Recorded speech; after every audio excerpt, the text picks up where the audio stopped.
E o vice-presidente Geraldo Alckmin acredita que o adiamento do acordo Mercosul-União Europeia será breve.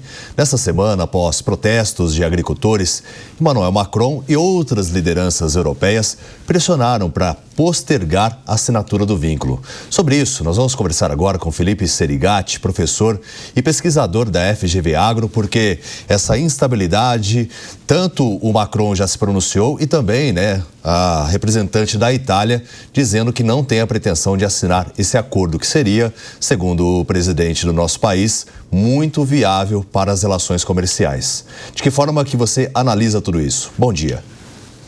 Bom dia, tudo bom? Então vamos lá, tá? Está um processo aí longo, tá, de tentativa de celebração do acordo Mercosul-União Europeia. A principal resistência sempre foi essa parte de produtos agropecuários. E por que isso, né? Naturalmente, a resistência entre os países membros da comunidade europeia, ela é elevada. Vamos lá, né?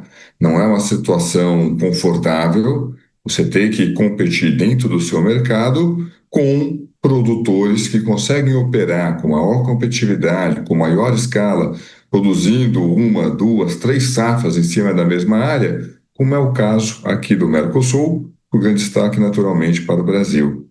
Mas veja que acho que mais do que essa dificuldade para estabelecer o acordo de União Europeia e o Mercosul, eu acho que um outro aspecto que a gente pode trabalhar aqui é que a divergência entre os membros da União Europeia ela é muito grande. Então, nesse embate, nós temos de um lado a Alemanha e a Espanha favoráveis ao estabelecimento desse acordo e do outro lado, tradicionalmente, a França e a Polônia e agora, vamos dizer assim, um novo aliado para a turma que está contrária ao acordo, que foi justamente a Itália. De outra forma, o acordo para nós aqui brasileiros, principalmente pensando no universo agro, ele traz retornos muito positivos, mas lá na Europa tem revelado justamente a falta de unidade da União Europeia.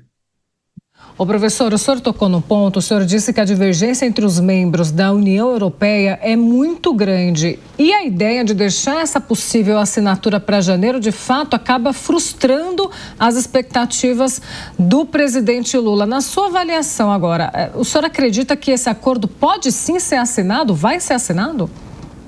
Acredito que sim, tá?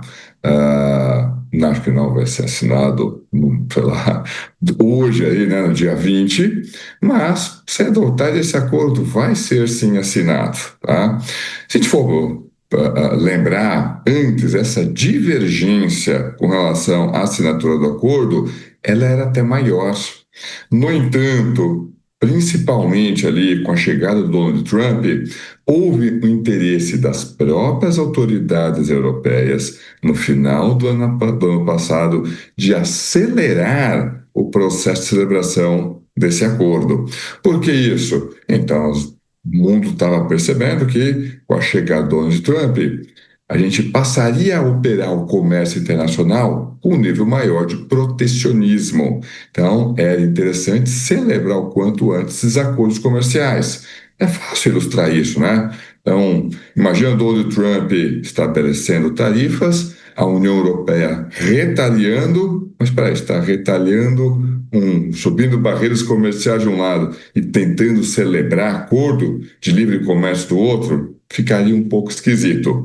Mas, enfim, o ponto é o seguinte: essa divergência com relação ao Mercosul já foi maior. O ponto central, novamente, é o quê? A divergência entre os membros da própria União Europeia. Entendo o lado do Lula, então, ele gostaria de ter a celebração desse acordo assinado enquanto ele fosse o presidente ali do Mercosul. No entanto, como essa presidência passará para o presidente do Paraguai, se essa celebração acontecer em janeiro ou em algum mês mais adiante, quem vai aparecer na foto principal vai ser o presidente do Paraguai, não será o presidente Lula. Bom, professor, participam também da nossa entrevista os nossos analistas, Acácio Miranda, Henrique Kriegner. Começando pela Cássio com a próxima pergunta. Bom dia, professor. Você disse sobre as diferenças que existem na própria União Europeia. A França, pelo menos até aqui, sempre se opôs a esse acordo, enquanto a Espanha sempre foi favorável. E quando nós olhamos para a agricultura desses dois países, elas são relativamente parecidas. O que leva a essa diferença de posicionamento quando o mercado que vai ser aberto ele é um mercado próximo? O que leva a essa distinção quanto ao posicionamento? Então, vamos lá, né? Os dois grandes produtores da União, produtores agropecuários da União Europeia, justamente a França e a Polônia. A Espanha também tem a sua importância, sem dúvida alguma. No entanto, o fato de você ter ali uma grande produção não significa, né, que os atores associados ao universo agro vão ter o mesmo peso político. Na França, o peso político das entidades de classe associadas ao universo agro é muito forte. Então veja que isso não é uma questão ali lá da falta de vontade do Macron. Não. Ele está simplesmente respondendo ao equilíbrio de forças que existe ali dentro da França.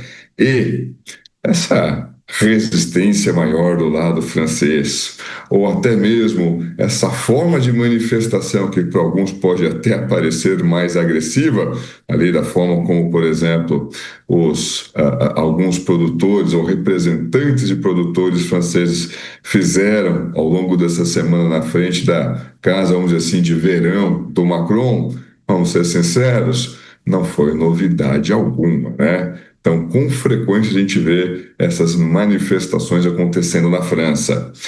E, de novo, para os franceses, ou para a agropecuária francesa, é fácil entender ali a situação, entender a resistência.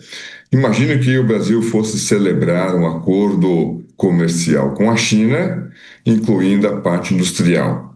Será que a indústria brasileira ficaria confortável agora sabendo que vai ter que enfrentar, sem barreiras tarifárias, os produtos chineses aqui no território nacional?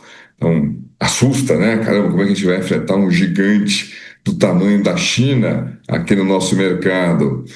O que a China é para o mundo em termos de produtos industriais, praticamente o Mercosul, com destaque para o Brasil, é para produtos agropecuários. Vamos pensar aqui no valor que a gente consegue colocar um frango pronto, disponível no mercado, converta isso agora, né, que a gente está pensando aqui em reais, converta isso para euros. Como é que faz para competir com um país como o Brasil, que consegue colocar produtos agropecuários com tal qualidade a um custo tão baixo? Então, de um lado, super natural que nós tenhamos essa resistência, do lado do universo agro-europeu, com grande destaque para os grandes produtores, França e Polônia, mas, por outro lado, a maioria da comunidade europeia representa ali outros setores, principalmente setor de serviços dos seus consumidores. Eles vão se beneficiar podendo acessar os produtos agropecuários aqui do Mercosul a um custo menor. Professor, o nosso comentarista Henrique Kriegner faz a pergunta dele agora. Bom dia, professor. A minha pergunta tem a ver com o posicionamento do presidente Lula, que ameaçou, inclusive, desistir do acordo caso não seja aceito. Nesse sentido, o Mercosul conseguiria avançar sem o Brasil, ou a possibilidade desse acordo ela fica inexistente realmente se o Brasil tiver esse posicionamento tão sólido de não mais firmar o acordo com o Mercosul? Olha, no caso desse cenário, se ele acontecesse, dificilmente o acordo sairia. Mas veja que isso foi, vamos dizer assim, uma pressão política que o presidente Lula tentou criar, né? E tentou criar, vamos lá, se o acordo sai agora, dia 20, hoje, se o acordo sai em janeiro, que diferença faz? Faz diferença apenas para o Lula, porque ele vai deixar de ser o presidente do Mercosul. Apenas isso. Então, na minha leitura, isso foi uma atitude muito mais do Lula respondendo a si mesmo, dizendo, olha, eu quero aparecer na foto como indivíduo que efetivamente assinou esse acordo, do que o interesse nacional por esse acordo.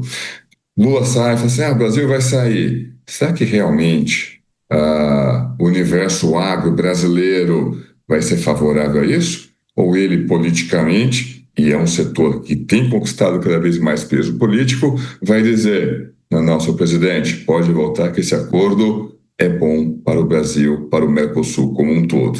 Então, entendemos ali, entre aspas, o blefe do presidente Lula, acho que está claro qual era a intenção dele, no entanto, assinando agora, assinando depois, esse acordo continua sendo muito positivo para o Brasil e para o Mercosul. E claro que nós seguiremos acompanhando. Nós conversamos com Felipe Serigati, professor e pesquisador da FGV Agro. Obrigado. Muito obrigado, gente.